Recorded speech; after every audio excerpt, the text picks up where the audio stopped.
어떻게 큰 일을 행하사 너를 불쌍히 여기신 것을, 이런 제목으로 마가복음 강의를 이어가도록 하겠습니다.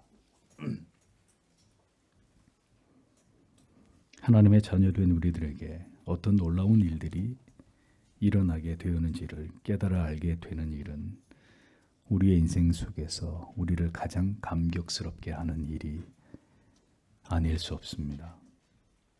오랜 투병 끝에 마침내 불치의 질병을 이겨내고 완쾌된 사람들의 이야기가 모든 사람들에게 감동이 되는 것처럼 우리가 얼마나 회복 불능에 절망적이고 처참한 지경에 있었던 자들이었으며, 그런 우리들에게 얼마나 놀라운 은혜가 임하게 되므로 우리가 마침내 구원을 받은 하나님의 자녀가 되었는지를 생애적으로 깨닫고 발견하게 되는 것은 우리가 하나님을 신앙하는 가운데 반드시 깊이 깨닫고 경험해야 될 가장 중요한 일입니다.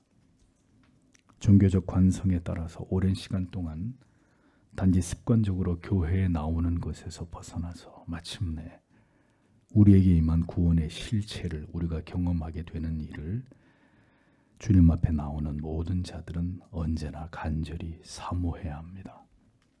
그리스도의 찾아오심, 인격적으로 예수 그리스도의 십자가의 그 놀라운 사랑과 은혜를 마침내 마주하게 되는 것은 우리의 신앙 안에서 반드시 경험되어야 될 일입니다. 오늘의 본문에 나오는 흉악한 귀신 들린 자에게서 귀신을 쫓아내시고 그를 온전하게 고치신 예수 그리스도의 사역은 죄인에게 찾아오시는 그리스도의 놀라운 구원의 역사를 가장 대표적으로 상징성 있게 우리에게 보여주고 있는 그런 증거입니다. 하나님의 택하신 백성들을 구원하시는 그리스도께서 행하시는 일의 그 위대함과 아름다움을 오늘은 이 성경의 본문을 통해 우리가 깊이 생각해 보도록 하겠습니다. 1절과 2절을 보겠습니다. 그리고 그들이 그 바다의 건너편으로 거라사인들의 지방으로 왔다. 그리고 그가 배에서 나오시자 곧 더러운 귀신 들린 사람이 무덤들에서 나와 그를 만났다라고 기록이 되어 있습니다. 큰 풍랑이 일어났던 칠흑같이 어두운 갈릴리의 호수 위에서 제자들은 자신들에게 무엇이 부족한지를 깨닫게 되었고, 다시 한번 그들의 스승이 얼마나 두렵고 경외할 만한 존재인지를 체감하게 되었습니다. 이어 그들은 갈릴리 호수 건너 동편에 거라사인들이 살고 있는 곳에 도착했습니다.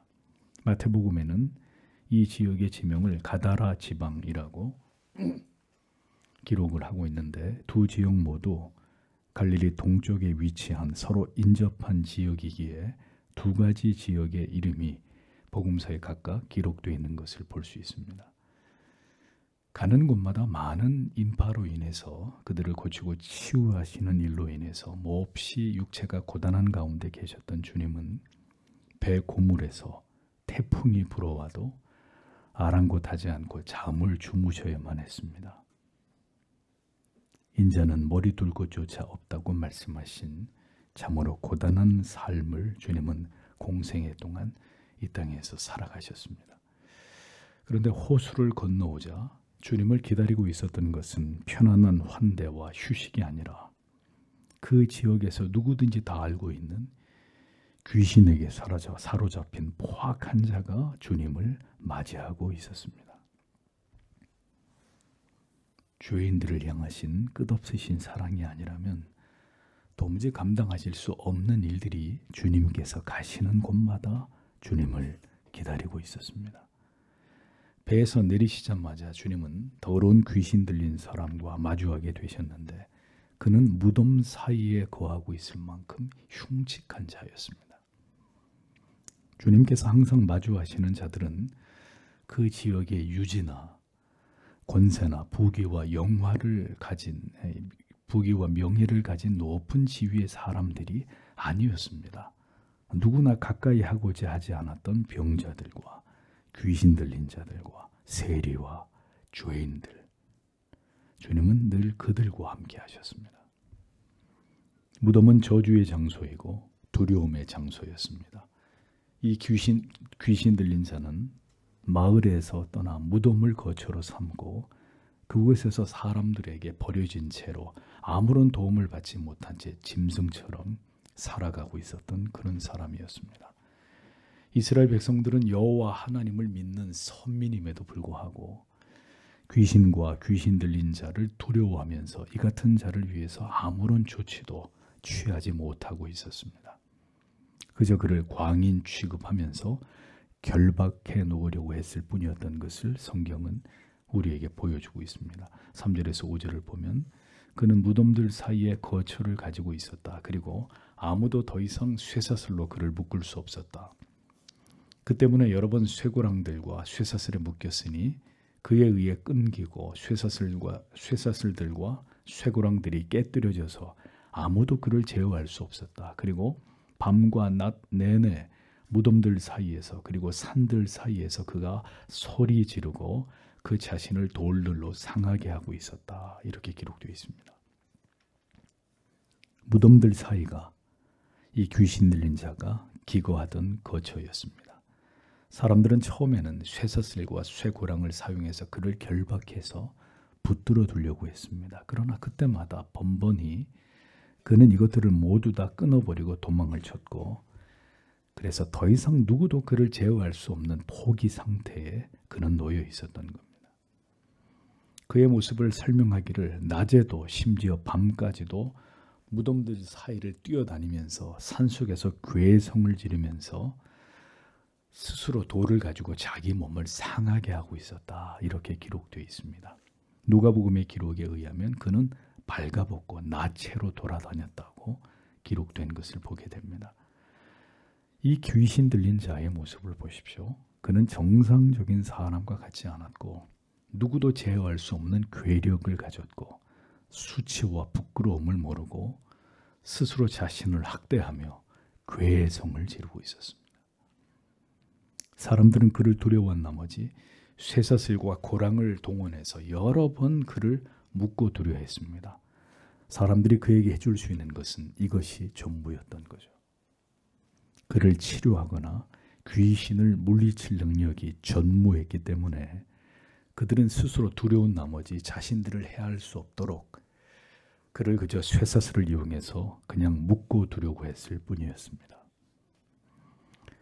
자, 귀신 들린 이 사람의 입장에서 한번 생각을 해보죠. 귀신에게 사로잡혀 있는 이 사람에게 삶이란 곧 지옥과 같은 것이었을 것입니다. 죽고 싶었겠지만 그렇게 할 수도 없었을 것입니다. 귀신에게 사로잡혀 있는 악령이 지배하고 있는 상태였기 때문에 스스로 죽을 수도 없었을 것입니다. 그야말로 하루하루 죽지 못해 살아가고 있었던, 자신도 자신을 제어할 수 없는 세상에서 가장 불쌍한 자의 모습으로 그는 그렇게 그의 인생을 이어가고 있었던 것이죠.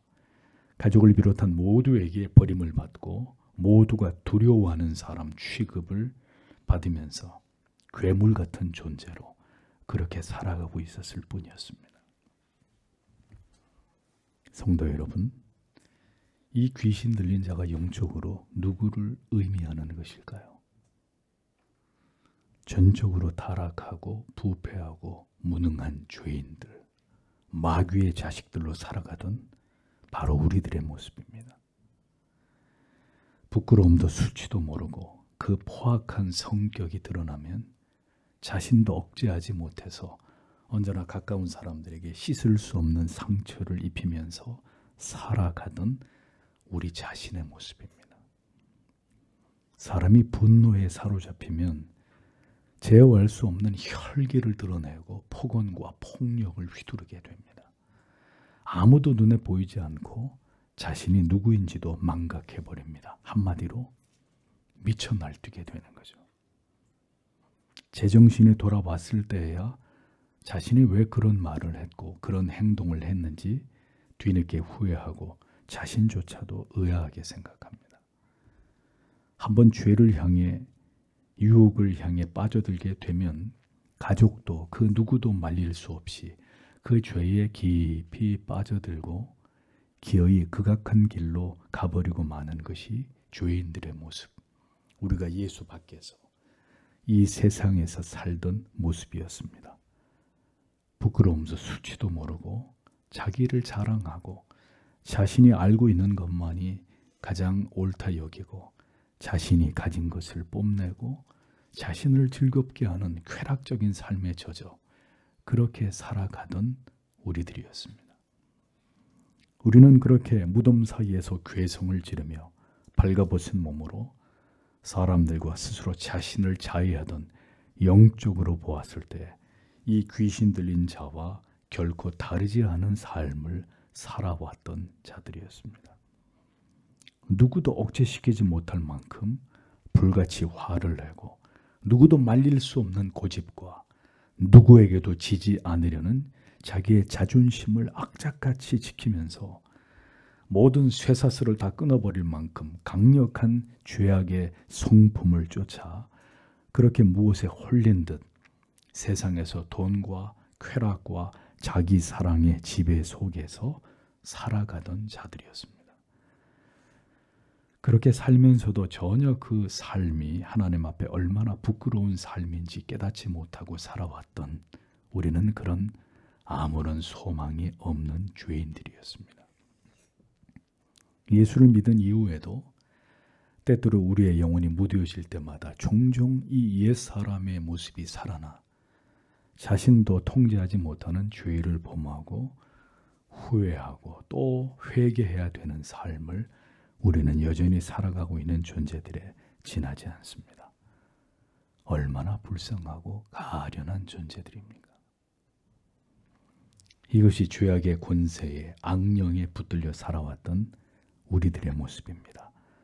언제든 우리를 붙드시는 그 은혜의 손에서 우리가 벗어나게 될 때 여전히 우리 안에서 목격하게 되는 죄악들입니다. 그리스도께서 풍랑이는 호수를 건너와 만나 주신 자는 바로 그런 귀신 들린 자, 우리 같은 죄인들이었습니다. 6절에서 7절을 보겠습니다. 그런데 예수를 보고 멀리서부터 그가 달려왔다. 그리고 그가 그에게 절하였다. 그리고 그가 큰 소리로 부르짖어 말한다. 지극히 높으신 하나님의 아들 예수여, 나와 당신에게 무슨 상관이 있습니까? 내가 하나님을 두고 당신에게 간곡히 부탁합니다. 당신은 나를 괴롭히지 마소서라고 기록하고 있습니다. 귀신 들린 자는 멀리서 주님께서 배에서 내리는 모습을 보고 있었습니다. 그러자 이 귀신 들린 자는 한눈에 그분이 누구인지를 알아보았습니다. 이 귀신 들린 자는 예수님을 향해서 지극히 높으신 하나님의 아들 예수여라고 부르고 있었습니다. 유대주의 종교 지도자들을 비롯해서 이스라엘의 그 누구도 예수 그리스도를 이처럼 정확하게 표현하고 인정한 자가 없었지만 이 귀신 들린 자만큼은 매우 정확하게 예수 그리스도에 대해서 이렇게 표현하고 있는 모습을 볼 수 있습니다. 이는 귀신의 입을 빌어서도 예수께서 누구이신지를 드러내게 된 장면이었습니다. 물론 주님은 이것을 원치 않으셨습니다. 그러나 사탄의 왕국에까지 알려지신 하나님의 아들께서 이 땅에 오셨다는 이 엄청난 소식은 어두움의 권세들까지도 모두 인지하고 두려워 떨고 있었던 일이었다는 사실을 성경은 우리에게 보여주고 있는 것입니다. 귀신은 말합니다. 나와 당신과 무슨 상관이 있나이까? 원컨대 하나님 앞에 맹세하고 나를 괴롭게 마옵소서라고 절규하고 있었습니다. 이는 사탄 마귀의 세력들이 이 땅에 오신 하나님의 아들을 얼마나 두려워하고 있었는지를 보여주는 증거입니다. 귀신 들린 자는 극도의 두려움에 떨면서 주님과 자신과는 아무런 상관이 없다고 서둘러 말하고 있었습니다. 이 말의 뜻은 지존하신 하나님의 아들께서는 귀신 따위인 자신에게는 신경을 쓰실 이유가 없고 그저 하고자 하시는 일에만 열중하시면 된다는 이런 의미로 자신을 제발 해하지 말아 달라는 것을 간청하는 그런 의미였습니다. 귀신은 하나님의 아들 예수께서 하실 수만 있으면 당장에 자기를 무적행 밑바닥에 쳐놓으실 수 있는 분이라는 것을 알고 있었던 것입니다. 그러자 이 귀신은 하나님께 맹세하고 자기를 괴롭히지 말아 달라고 예수께 빌고 있었던 것입니다. 병행 구절인 마태복음 8장 29절을 보면 때가 이르기 전에 우리를 괴롭게 하려고 오셨나이까 라고 구체적으로 귀신 들린 자가 주님께 한 말이 기록이 되어 있습니다. 이로 보건대 지금 귀신 들린 자는 종말론적인 심판의 날에 있게 될 모든 사탄 마귀들에 대한 징계, 곧 영원히 무저갱에 던져지게 되는 그때가 아직 도래하지도 않았는데 왜 지금 벌써 자신 앞에 나타나셔서 자기에게 그 일을 행하려고 하시는 것인지에 대한 불만과 두려움을 표현하고 있었던 것입니다. 귀신은 이렇게 예수님 앞에 완전히 굴복하며 자신을 해하지 말아 주실 것을 구걸하고 있었습니다. 구약 성경에는 귀신이나 악령의 활동에 대한 기록이 거의 발견되지 않습니다. 신약 성경에서도 예수님 당시와 이후 사도시대 이후로부터는 귀신이나 악령의 역사들이 사라진 것을 볼 수 있습니다. 이후 종교개혁 시대나 청교도 시대도 마찬가지입니다. 귀신의 역사는 찾아볼 수가 없습니다. 귀신이나 악령의 역사가 없다는 것이 아닙니다. 다만 더 이상 예수님께서 계셨던 시대처럼 드러내놓고 역사하지 않게 되었다는 뜻입니다. 귀신이나 악령의 역사는 예수께서 이 땅에 계실 때 그리스도의 메시아적 권능을 극적으로 드러내기 위해 일시적으로 두드러지게 일어났던 이런 역사였음을 성경은 우리에게 보여주고 있는 것입니다. 즉 귀신 들린 자들의 출현은 예수께서 하나님의 아들이심을 분명하게 드러내 보여주는 하나의 증거이고 주께서 모든 사탄에게 매인 자들을 풀어 해방시키기 위해서 이 땅에 오셨음을 예표적으로 보여주기 위해 다만 일시적으로 나타났던 것뿐이지 그것은 복음이 말씀하려고 하는 본질이 아니었다는 사실을 성경은 우리에게 말씀하고 있는 것입니다. 8절에서 13절의 내용은 이렇습니다. 예수께서는 이제 귀신 들린 자에게서 귀신을 축출하기 위해 더러운 귀신아 그 사람에게서 나오라 라고 명령하셨습니다. 그의 영혼과 육체를 장악하여 오늘까지 주인 노릇을 해오던 귀신에 대해서 주님은 즉시 퇴거 명령을 하셨습니다. 영혼의 진정한 주인 되신 그리스도께서는 불법 점거 중이던 귀신을 쫓아내시고 그 영혼을 다시 회복시키시며 자기의 소유로 삼으시는 이 장면은 모든 택하신 백성들을 그 사탄의 권세 아래서 해방시키시는 위대한 그리스도의 구령 사역의 그 의미를 보여주는 상징적인 장면입니다. 성령을 통해서 예수께서 찾아오셔서 우리를 사탄의 권세 아래서 해방시켜 주시지 않으면 우리는 절대로 사탄의 지배 아래서 벗어날 수 없었던 존재들이었습니다. 우리는 모두 마귀의 자식들이었습니다. 그러나 성령께서 마침내 우리에게 우리의 의지와 상관없이 우리에게 믿음을 선물로 주시고 예수를 구주로 영접하게 하심으로 사탄의 지배 아래서 우리를 영원히 구출해 주신 것입니다. 우리는 그렇게 성삼위 하나님의 구속하신 은혜로 사탄 마귀로부터 영원히 해방된 자들입니다. 그것이 신자의 정체성입니다. 에베소서 2장 2절에서 3절은 그때의 너희가 그 가운데서 행하여 이 세상 풍속을 쫓고 공중의 권세 잡은 자를 따랐으며 곧 지금 불순종의 아들들 가운데서 역사하는 영이라. 전에는 우리도 다 그 가운데서 우리 육체의 욕심을 따라 지내며 육체와 마음에 원하는 것을 하여 다른 이들과 같이 본질상 진노의 자녀이었더니 라고 그리스도 밖에 있었던 우리의 실존에 대해서 기록하고 있습니다. 로마서 5장 10절은 곧 우리가 원수 되었을 때 그 아들의 죽으심으로 말미암아 하나님으로 더불어 화목되었은즉 화목된 자로서는 더욱 그의 살으심을 인하여 구원을 얻을 것이니라 라고 기록하고 있습니다. 우리는 그리스도와 원수되었던 자들이었다고 성경은 증언합니다. 사탄의 지배 아래서 하나님을 대적하던 우리들을 위해 주님은 우리와 하나님을 화목시키기 위해서 죽으시고 부활하심으로 우리에게 영원한 구원의 길을 열어주셨다고 진리는 말씀하고 있습니다. 우리는 모두 그리스도와 원수된 자들이었고 사탄의 종이었던 자들이었습니다.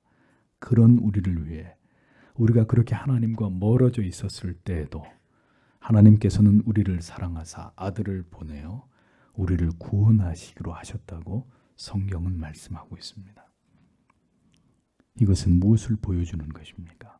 디모데후서 1장 9절은 우리가 받은 이 구원에 대해서 이렇게 말씀합니다. 하나님이 우리를 구원하사 거룩하신 부르심으로 부르심은 우리의 행위대로 하심이 아니요 오직 자기의 뜻과 영원한 때 전부터 그리스도 예수 안에서 주신 은혜대로 하심이라. 받을 수 없는 자에게, 받을 자격이 없는 자들에게 아무런 조건 없이 임하신 그 하나님의 그리스도 안에 있는 그리스도로 말미암은 은혜를 통해서 우리를 구원하시기로 하셨다라고 성경은 말씀하고 있습니다. 원수된 자와는 말도 하지 않고 보지도 않으려고 하는 것이 우리의 마음이라면 주님은 우리가 사탄의 자식이 되어 그리스도의 원수가 되어 있을 때 우리를 위해서 자기를 버리신 분이셨습니다. 사랑받을 만한 자를 사랑하신 것이 아니라 도저히 사랑할 수 없는 자를 그러나 일방적으로 사랑하셔서 그 사망과 저주에서 건져내신 그것이 바로 무한하신 예수 그리스도의 우리를 향한 사랑이셨습니다. 이사야 53장 6절은 그 사랑을 이렇게 말씀합니다. 우리는 다 양 같아서 그릇 행하여 각기 제 길로 갔거늘 여호와께서는 우리 무리의 죄악을 그에게 담당시키셨도다. 고집스러운 양처럼 하나님을 등지고 모두 제 길로 멸망의 길로 행하고 있었던 우리들을 위해 아들을 대속의 제물 삼아 주셨다는 사실을 성경은 이렇게 분명하게 증언하고 있습니다. 이 귀신 들린 흉악한 자를 아무런 조건 없이 불쌍히 여기심으로 그를 지배하고 있는 귀신을 쫓아내시고 그를 구원하심 같이 우리 모두를 주께서 그렇게 불쌍히 여기심으로 마귀의 종 노릇하던 가운데서 건져내셔서 하나님의 자녀의 자리로 우리를 다시 돌아오도록 만들어 주신 것입니다. 이것이 바로 우리에게 임한 구원이고 우리가 영원히 하나님께 감사하고 그 사랑을 기리고 찬양해야만 되는 이유가 되는 것입니다. 예수께서는 귀신 들린 자에게 네 이름이 무엇이냐고 물으셨습니다. 그러자 귀신은 내 이름은 군대니 우리가 많음이니이다 라고 대답합니다. 군대라는 말은 원문으로 레기온이라는 헬라어인데 이는 로마 군대의 군사 용어입니다. 6,000명의 보병과 120명의 기병으로 구성된 일개 군단을 레기온이라고 불렀습니다. 그러니까 여기서 이 사람에게 들어간 귀신의 수가 많은 수의 무리였기에 지금 귀신이 우리의 이름은 군대입니다. 이렇게 답변을 한 것이겠죠. 이렇게 군대와 같은 귀신들이 떼거리로 들어가 있으니까 누구도 그를 제어할 수가 없었던 것입니다. 화가 나면 사람이 눈이 뒤집어지고 표독한 표정에 거침없는 포악한 말들을 입에서 뿜어냅니다. 누구도 말릴 수 없이 그 분노가 말과 행동으로 폭발되고 자기의 행동을 스스로 제어하지 못합니다. 부끄러움과 수치도 모르고 자기가 한 말과 행동에 대해서 다시 제정신이 들어서야 자기가 왜 그랬는지 뒤늦은 후회를 합니다. 이런 모습을 보면 여전히 우리가 하나님의 자녀가 되었고 우리의 소속이 바뀌었어도 우리가 종종 마귀의 악한 영의 지배를 당할 때가 있다는 사실을 깨닫게 되는 것입니다. 우리의 어떤 모습은 정말 마귀들 한 부대가 들어가 있을 만큼 아주 고집스럽고 거칠고 사납고 포악하기까지 합니다. 우리 자신의 모습을 죄악된 그 성향을 우리의 이 언행들을 잘 성찰해 볼 필요가 있습니다. 지금 이 사람에게 들어가 있는 귀신들은 군대만큼이나 많은 수였습니다.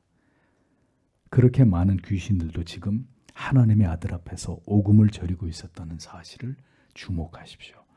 누가 우리를 해칠 수 있단 말입니까?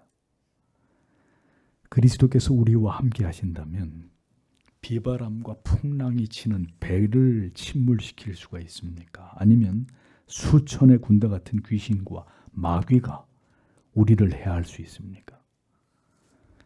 예수 그리스도께서 오늘 우리와 함께 하심을 믿는다면 우리가 무엇을 두려워하겠습니까?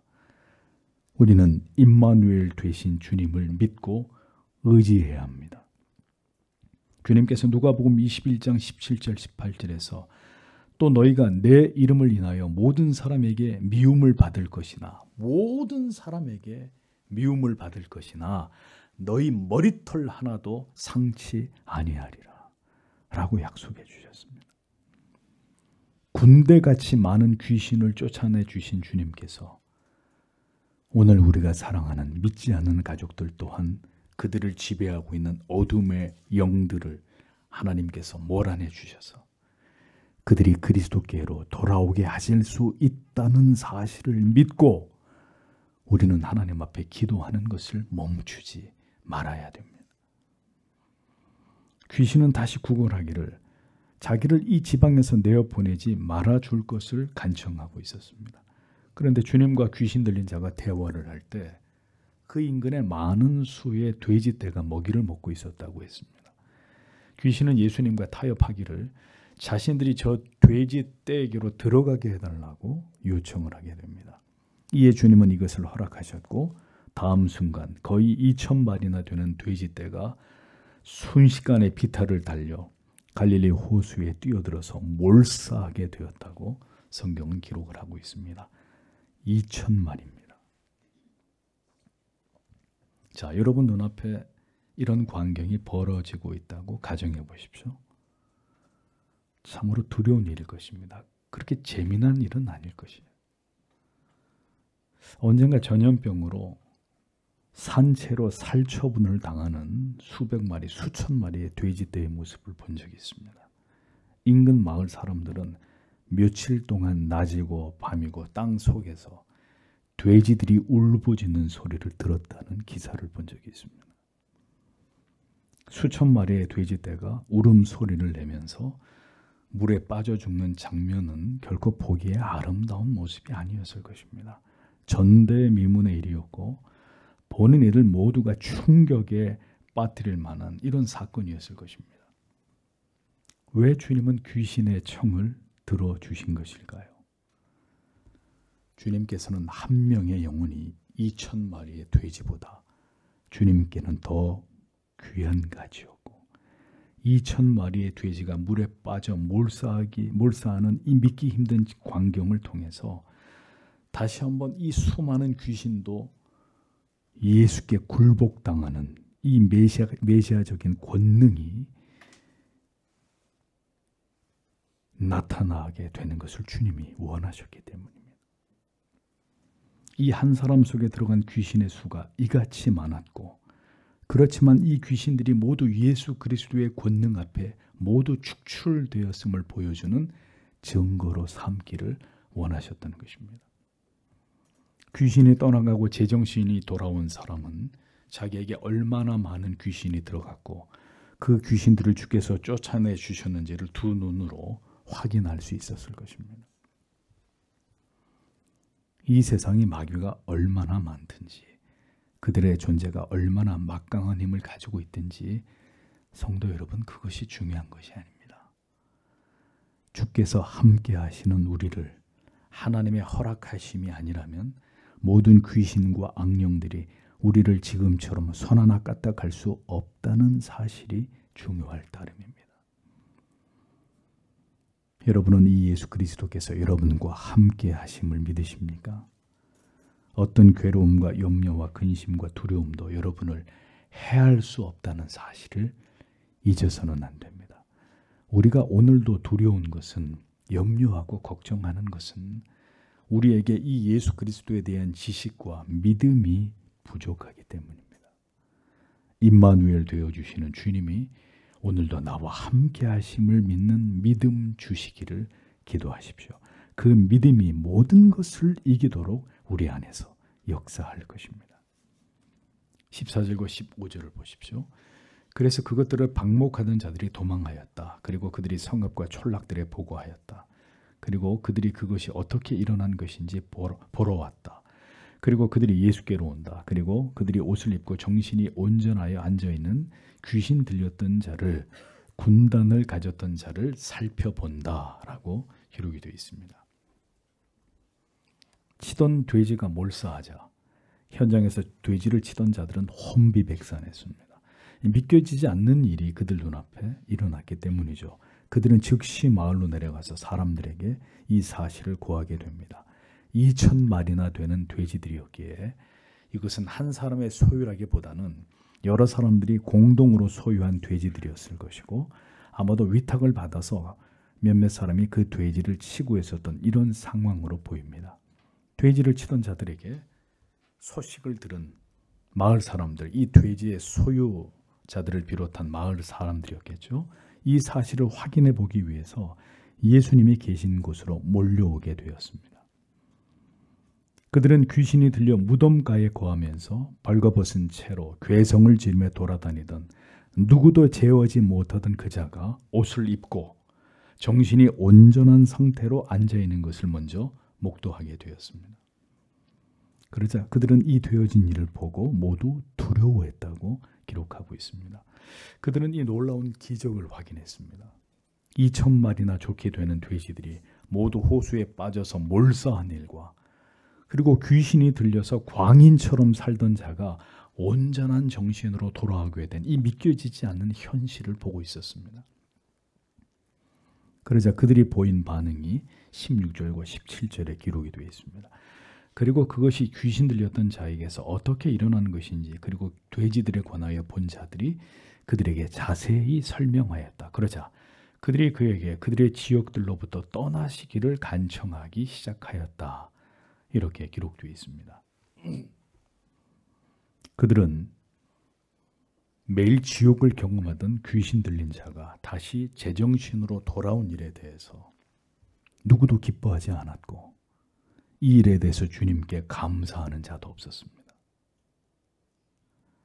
그들은 오직 두려워했다고 했습니다. 뭐가 그렇게 두려웠을까요? 하루아침에 그들의 소유가 그들의 재산이 소멸된 것과 예수께서 보이신 이 권능이 그들에겐 두려움으로 다가온 것입니다. 다음에는 또 어떤 일이 일어나 자신들에게 또 어떤 재산상의 심각한 피해가 일어날지에 관해서 염려했습니다. 그 결과는 예수를 자기들의 마을에서 추방시키는 것이었습니다. 병 낫기를 원하는 자신들의 필요를 채우고자 할 때는 밤이고 낮이고 주님을 성가시게 했던 그렇게 주님을 찾았던 자들이 자기들의 소유를 잃어버리고 앞으로도 그런 일이 또 일어날 것이 염려가 되자 그들은 두려움을 느낀 나머지 예수님으로 하여금 빨리 이곳을 떠나달라고 청하고 있었습니다. 예수를 믿는 것은 행복한 일이고 기쁜 일이고 즐거운 일이어야만 하지 고통을 당하고 핍박과 고난과 연단을 받아야 되는 일임을 알게 된다면 오늘의 교회를 다니는 많은 사람들 가운데 이 진리를 받아들일 수 있는 사람은 얼마나 될까요? 주님께서는 주님을 쫓는 길에 지불되는 그 대가에 대해서 분명하게 말씀하셨습니다. 마태복음 10장 37절에서 39절에 아비나 어미를 나보다 더 사랑하는 자는 내게 합당치 아니하고 아들이나 딸을 나보다 더 사랑하는 자도 내게 합당치 아니하고 또 자기 십자가를 지고 나를 쫓지 않는 자도 내게 합당치 아니하니라. 자기 목숨을 얻는 자는 잃을 것이요 나를 위하여 자기 목숨을 잃는 자는 얻으리라. 주님이 말씀하신 제자도는 이런 것이었습니다. 아무나 순종하여 따를 수 없는 조건을 제시하셨습니다. 오직 주의 은혜로 하나님이 주신 믿음을 선물로 받은 자가 아니라면 절대로 따를 수 없는 기준을 말씀하고 계셨습니다. 주님의 뒤를 따르는 길은 세상에서 모든 것을 누리고 맛보고 즐거워하면서 갈 수 있는 길이 아님을 주님은 분명히 엄숙히 말씀하셨습니다. 그러니 이 복음이 누군가에게는 걸림돌이 될 수밖에 없는 것입니다. 누군가의 가슴에는 무거운 돌처럼 느껴지게 될 것입니다. 하나님의 나라에서 받게 될 궁극의 사항을 생각하지 않고 이 땅에서 누리게 될 복만을 구하는 자들에게 주님이 말씀하시는 제자도는 염려와 근심과 두려움의 이유가 될 수밖에 없는 것입니다. 복음이 우리에게 약속하고 있는 바가 무엇이고 우리에게 요구하고 있는 바가 무엇인지를 우리가 분명하게 알고 주님을 쫓는 자들이 되어야 합니다. 그래야 성경이 말씀하고 있는 진정한 믿음과 구원에 관해서 오해하지 않을 수 있기 때문입니다. 청함을 받은 자는 많지만 택함을 받은 자는 소수라고 주님은 분명히 말씀하셨습니다. 귀신에 사로잡혀 미친 사람처럼 살아가던 한 영혼이 온전한 정신으로 돌아온 일에 대해서 그들은 전혀 아랑곳하지 않았고 이 놀라운 일을 행하신 이가 누구이신지도 깊이 알고자 하지 않았습니다. 그들은 이 일이 왜 일어났고 이 사건에 의도하는 바가 무엇인지를 전혀 알지 못했고 알고자 하지도 않았습니다. 그들의 태도는 단호하고 분명했습니다. 당신을 감당할 수 없으니 이곳을 우리를 떠나달라는 것이었습니다. 다시 말씀드립니다. 참된 복음은 누구에게나 감당이 될 수 있는 진리가 아닙니다. 누군가에는 거치는 돌이 됩니다. 넘어지는 걸림돌이 되는 것입니다. 그들은 단지 이 모든 일이 두렵고 다시는 일어나지 않기만을 원하고 있었을 따름이었습니다. 그들은 이 놀라운 권능을 행하신 하나님의 아들 메시아께서 지금 그들 앞에 계셨어도 그를 알아보지 못했습니다. 그분의 가치를 전혀 발견하지 못했습니다. 메시아를 대면할 수 있는 다시 오지 못할 기회를 그들은 그렇게 허무하게 잃어버렸고 예수님을 쫓아내고 있었습니다. 그렇게 많은 세월을 교회에 남았어도 참된 복음을 들었어도 진정한 구원에 이르는 믿음에 관해서 지식적으로 알게 되었어도 그리스도의 가치를 결국 깨달아 알지 못하는 자들이 여러분 가운데는 아무도 없게 되시기를 소원합니다. 그들에게 가장 큰 이슈는 자신들의 돼지를 하루아침에 모두 잃어버린 것, 그것이 전부였습니다. 이 모든 어리석은 그들의 결정은 그들의 지극히 인간적인 욕망과 물질적인 탐심 때문이었습니다. 예수가 어떤 용한 능력이 있든 그 능력이 내게 도움이 되지 않으면, 나를 두렵게 한다면, 나에게 큰 손실을 입게 만든다면 그 예수는 두려운 존재이고 불필요한 존재로 밖에 여기지 않고 있었던 이 어리석은 자들을 보십시오. 성도 여러분, 우리에게는 그와 같은 모습이 없을까요? 우리의 믿음 안에는 이런 요소들이 없는지를 살펴보셔야 합니다. 신앙은 달면 삼키고 나에게 쓰면 뱉어낼 수 있는 이런 가치가 절대로 아닙니다.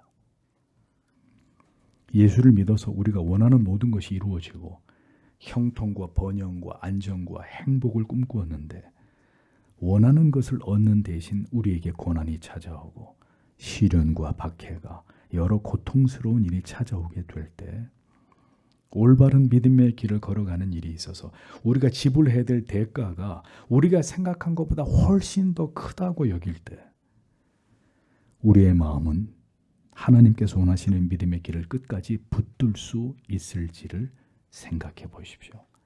그 거룩한 대가를 기꺼이 지불하고서라도 좁은 길을 따라 주님을 쫓을 마음이 우리에게 있는지를 자문해 보십시오. 이제 그만 떠나고 싶은, 굳이 이렇게까지 하나님을 믿고 싶지 않은, 그리스도를 찾고 싶지 않은 마음이 생긴다면 그것은 참된 믿음의 길에서 결국 미끄러지게 되는 매우 어리석고 안타까운 일이 될 수밖에 없다는 것을 우리는 기억해야 합니다. 신앙을 통해서 물질적, 육체적 축복을 생각했던 많은 사람들이 결국 믿음의 자리에서 이탈하고 미끄러지게 되는 일은 참된 복음이 선포되던 모든 시대, 모든 곳에서 일어났던 일들이었습니다. 주님을 만나야 합니다. 십자가를 경험하셔야 합니다.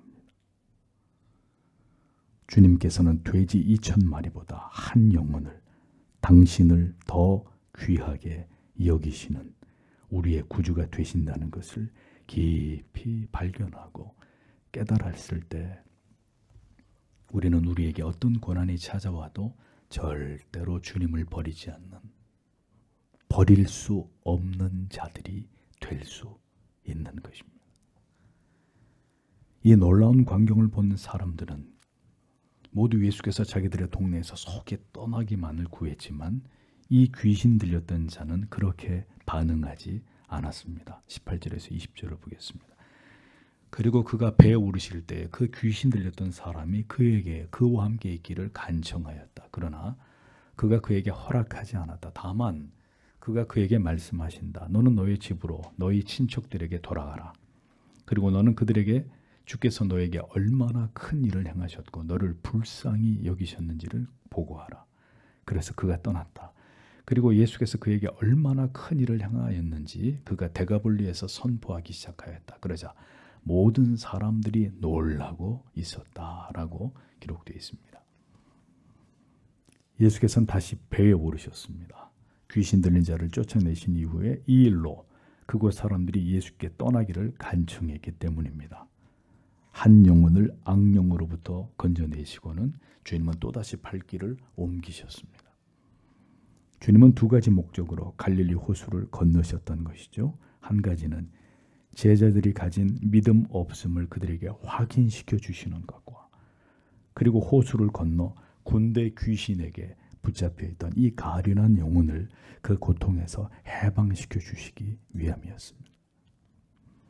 주님께서는 그 목적을 모두 이루시고는 자신에게 떠나달라고 청하는 무례한 자들에게 아무 말씀 없이 배를 타고 그곳을 떠나고 계셨습니다.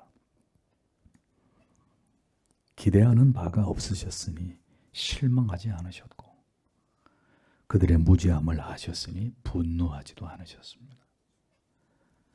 다만 귀신 들렸다가 노임을 받은 이가 예수께 자신도 예수를 따르고 함께 있을 수 있기를 청하였으나 주님은 이것을 허락하지 않으셨습니다. 그보다는 집으로 돌아가 주님께서 어떻게 이 놀라운 큰 일을 내게 행하였는지에 대해서, 너를 얼마나 불쌍히 여기셨는지에 대해서 가족들과 친족들에게 이 사실을 고해라, 이렇게 말씀하셨습니다.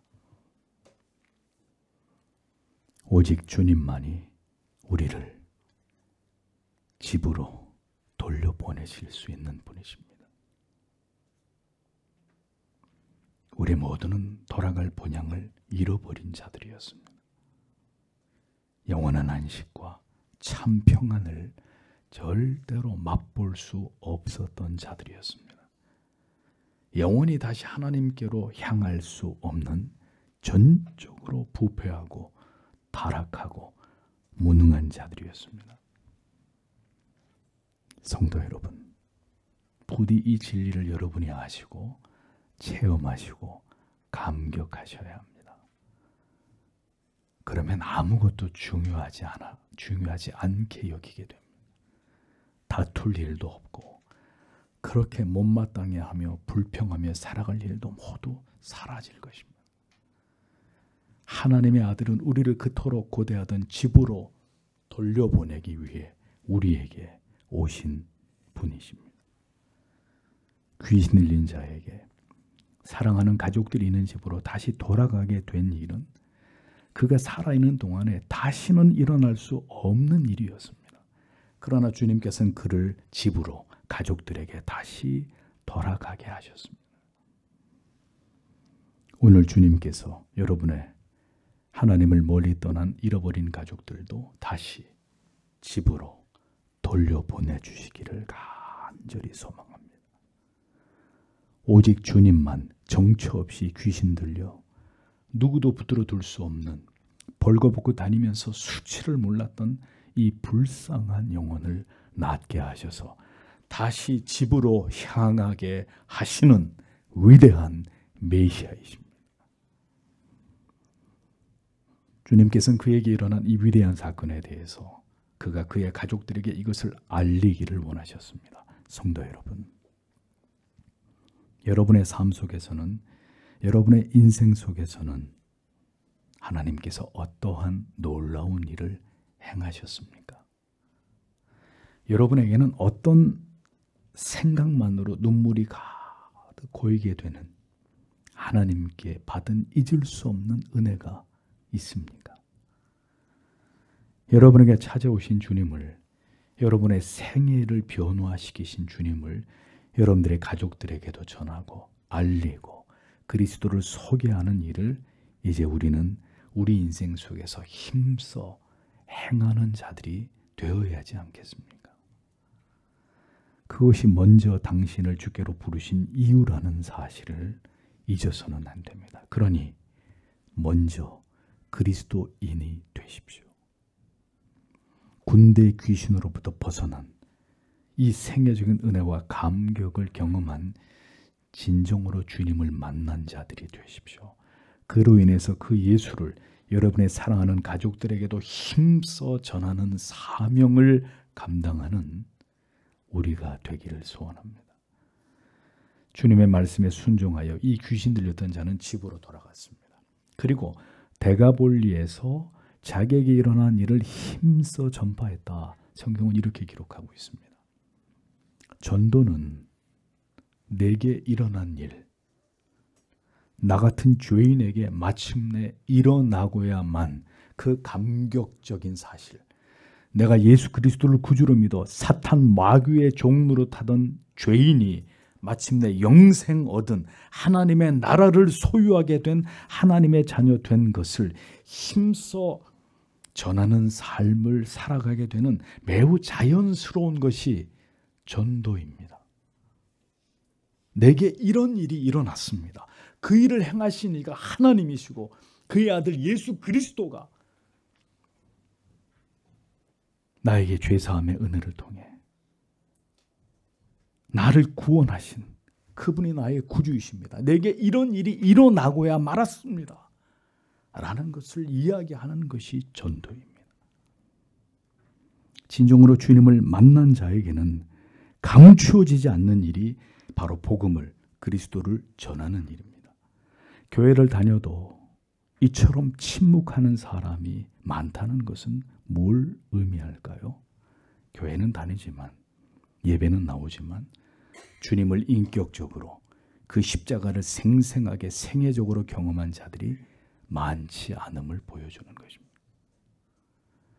세상의 모든 가치들을 배설물처럼 여기고 자신은 오직 예수 그리스도의 십자가만을 자랑하고자 한 바울의 고백이 뭔지를 전혀 이해하지 못하고 있는 사람들이 오늘도 교회 안에 많이 있다는 것입니다. 불치병에 걸렸다가 나은 사람은 자신이 어떻게 해서 병에 낫게 되었는지를 말하지 않고는 견디지 못할 것입니다. 사망에서 생명으로 옮겨진 사실을 믿고 아는 자들이 어떻게 입을 다물고 조용히 살 수가 있을까요? 나만 잘 믿고 천국에 가면 된다. 이런 생각 속에 절대로 가두어 둘 수 없는 것이 예수 그리스도의 십자가입니다. 진정으로 주님을 만난 자, 그래서 내 인생 속에서 내 영혼 안에서 기어이 일어나고야만 이 위대한 일의 증인이 되어버린 자는 죽는 날까지 오직 한 가지 일만을 중요하게 여기게 됩니다. 그것이 무엇일까요? 십자가를 자랑하는 일입니다. 예수 그리스도의 복음을 전하는 일입니다. 다른 어떤 일보다, 다른 어떤 중요하다고 여기는 일보다 이 예수를 전하는 일, 이 십자가를 자랑하는 일을 멈추지 못하는 그가 바로 진정한 그리스도인입니다. 그가 진정한 신자입니다. 그는 가서 예수께서 어떻게 큰 일을 행하신 것을 데가볼리에서 전파했다고 했습니다.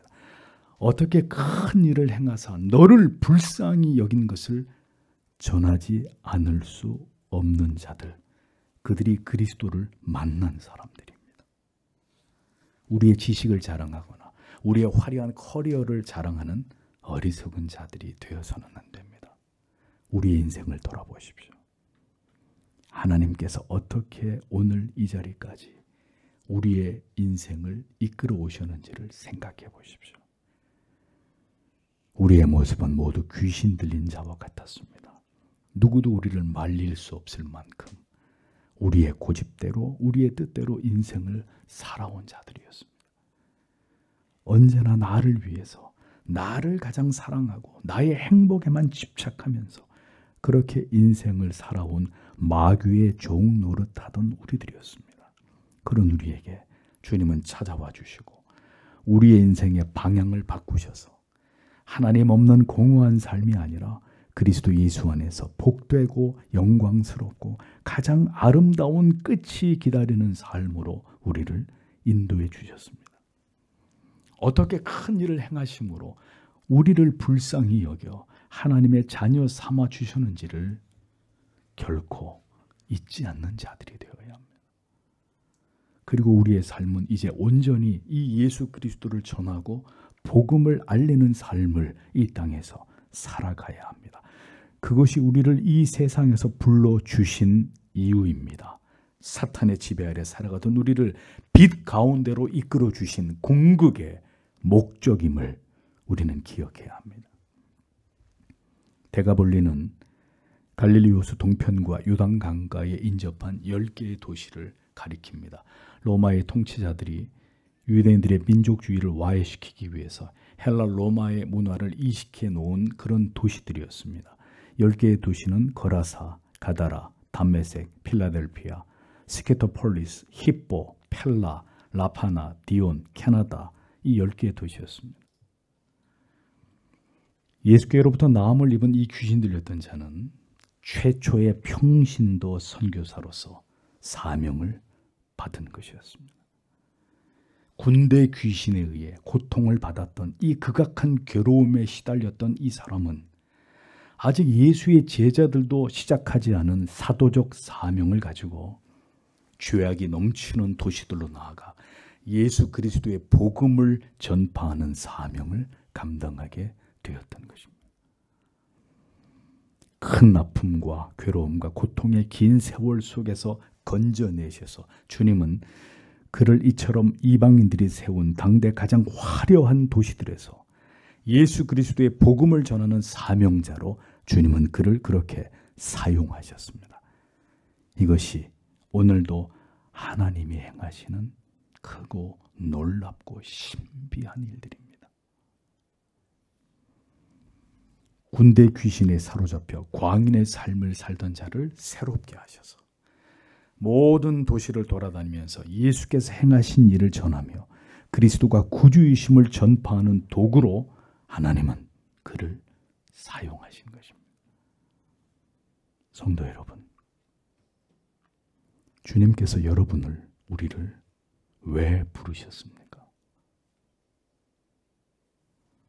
왜 우리의 인생 속에 어느 날 찾아오셔서 우리 같은 죄인들에게 큰 일을 행하심으로 우리를 세상에서 건져내셔서 하나님의 자녀가 되게 하셨습니까? 주께서 우리에게 바라는 바 그 사명은 무엇일까요? 예수 그리스도를 전하는 것입니다.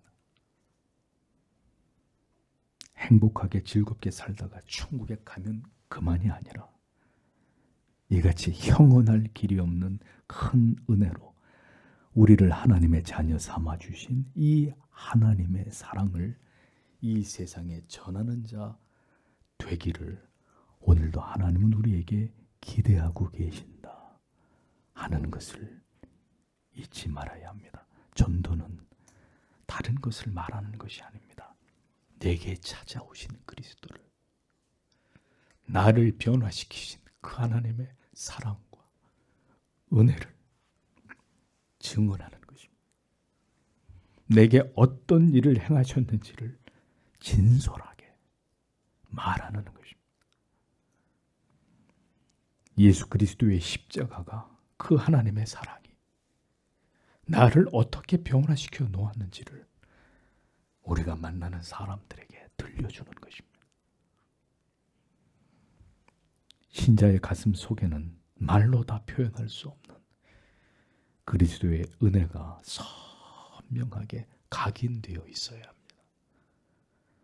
생각만 해도 나 같은 죄인을 구원해 주신 그 사랑과 그 은혜에 대한 지워지지 않는 감격과 감사가 있는 자라야 그가 그리스도 예수의 사람입니다. 바울은 그것을 예수의 흔적이라고 말했습니다. 여러분에게 그 흔적이 선명하게 여러분의 영혼에 찍혀 있으십니까? 그렇다면 부디 주님을 위해 사십시오. 오직 십자가만을 자랑하는 삶을, 복음의 영광을 드러내는 삶을 주가 부르실 때까지 이 땅에서 살아가십시오. 우리는 그 사명을 위해 부르심을 입은 그리스도의 몸의 지체들이라는 사실을 기억하셔야 합니다. 무엇이 참된 진리이며 참된 믿음이며 참된 구원인지, 이 비진리와 진리가 뒤섞여버린 마지막 시대에 온 몸으로 성경이 말씀하고 있는 이 진리를 곧게 붙들고 믿지 않는 자들에게 참 믿음과 참 구원을, 참 복음을 전하는 그리스도의 사람 되게 하시려고 하나님은 우리를 이 세상에서 불러내 주신 것입니다. 모든 사람이 기이 여겼다고 했습니다. 그렇게 인생의 방향이 정해지고 삶의 의미와 목적이 생기게 되어 그리스도를 위한 삶을 살아가게 될 때 우리의 과거 속에서 우리를 알던 모든 이들에게 우리의 이러한 삶의 모습이 기이하게 보일 수 있다는 사실을 아셔야 합니다. 예수를 믿는 사람은 살짝 미친 사람들입니다. 정상적인 사람들이 아닙니다. 우리가 여러분이 예수를 믿고 그 도를 따라 살아가는 삶이 여러분의 믿지 않는 가족이나 여러분의 지인들에게 기이하게 보이지 않는다면 그것이 더 이상한 것입니다. 전에는 귀신 때문에 미쳤었고 세상의 모든 부귀와 영화와 명예와 모든 쾌락적인 것들에 미쳤었다면 이제는 나를 구원해 주신 예수 때문에, 그 복음 때문에, 그 진리 때문에 미쳐서 오직 예수의 삶을 살아가는 자들, 그들이 그리스도의 사람들입니다. 세상 사람들에게 기이하게 보일 수밖에 없는, 정신 나간 사람들로 여겨질 수밖에 없는 사람들이 바로 여러분들입니다. 예수 그리스도에게 미치지 않고는 갈 수 없는 길을 미치지 않고 가려는 사람들은 그리스도의 사람이 될 수 없습니다. 그리스도에게 모든 것을 드릴 수 있는 힘은 옥합을 깨고 머리로 예수의 발을 닦을 수 있는 그 까닭은 그리스도를 향한 온전한 사랑입니다. 사랑은 나의 모든 것이, 나의 전부가 되는 것입니다. 나의 전부가 그리스도의 십자가가 되지 않으면 우리는 천국에 들어갈 수가 없습니다. 그러하게 오늘도 우리의 전 인생 속에서 하나님이 우리에게 행하시는 일은 그리스도가 나의 전부가 되게 만드시는 그 일을 오늘도 우리의 인생을 지나가는 동안 그 일을 성실하게 우리 안에서 행하고 계시는 것입니다. 그러므로 인생의 모든 고난들이 우리에게 모두 유익이라고 우리는 당당하게 고백할 수 있는 자들이 되어져 가는 것입니다. 주님께서 사랑하시는 성도 여러분, 우리는 지금 무엇을 위해 살아가고 있습니까? 주께서 우리에게 어떤 큰 일을 행하사 마침내 우리가 하나님의 자녀 되게 하셨는지를 생각하십시오. 무지와 죄악 속에서 우리가 어떤 삶을 살아가고 있었던 소망 없는 죄인에 지나지 않았었는지를 떠올려 보십시오. 나의 나 된 것이 모두 하나님의 은혜임을 아신다면 성도 여러분, 이제라도 예수 그리스도의 십자가만을 자랑하는 그리스도인들이 되시기를 소망하십시오. 그 위대한 사랑에 포로된 자들이 되기를 기도하십시오. 주께서 그렇게 여러분에게 임하사 오늘도 놀라운 변화들을 만들어 가심으로 이제는 나를 위해서 사는 것이 아니라 이 세상에서의 모든 즐거움과 쾌락과 부요함을 위해 살아가는 것이 아니라 오직 복음을 위해 살아가는 자 될 수 있도록 하나님이 오늘도 나를 변화시켜 주시기를 기도하시기를 바랍니다. 나의 간절한 기대와 소망을 따라 아무 일에든지 부끄럽지 아니하고 오직 전과 같이 이제도 온전히 담대하여 살든지 죽든지 내 몸에서 그리스도가 존귀케 되게 하려 하나니 이는 내게 사는 것이 그리스도니 죽는 것도 유익함이니라. 라는 빌립보서 1장 20절 21절의 바울의 고백이 오늘 우리 모두의 고백이 되기를 소망합니다. 그리스도의 행보는 주께서 이 세상에 무엇 때문에 오셨는지를 거듭 나타내시는 강력한 증거였습니다. 복음이 무엇인지를 우리에게 웅변하고 있는 하나하나의 사건들이었다는 사실을 우리는 성경 속에서 볼 수 있어야 합니다. 그 모든 일은 그 시대에도 그리고 오늘 우리가 살고 있는 지금도 변함없이 하나님의 자녀들의 삶 속에서 일어나고 있는 기적입니다. 이 놀라운 은혜가 여러분 모두에게 우리의 자녀들에게 임하게 되기를 축복합니다. 우리 모두 이 마지막 시대에 더욱 힘써 예수 그리스도의 복음을 전하고 이 진리를 굳게 지켜내는 일에 최선을 다해 헌신하고 충성하는 하나님의 자녀가 될 수 있도록 오늘도 우리를 깊이 만나주시고 우리를 감격해 하심으로 이 사명을 따라 살다가 주를 배우는 하나님의 자녀들이 다 될 수 있도록 하나님이 우리 모두를 붙들어 주시기를 다 함께 간절히 기도하기 원합니다.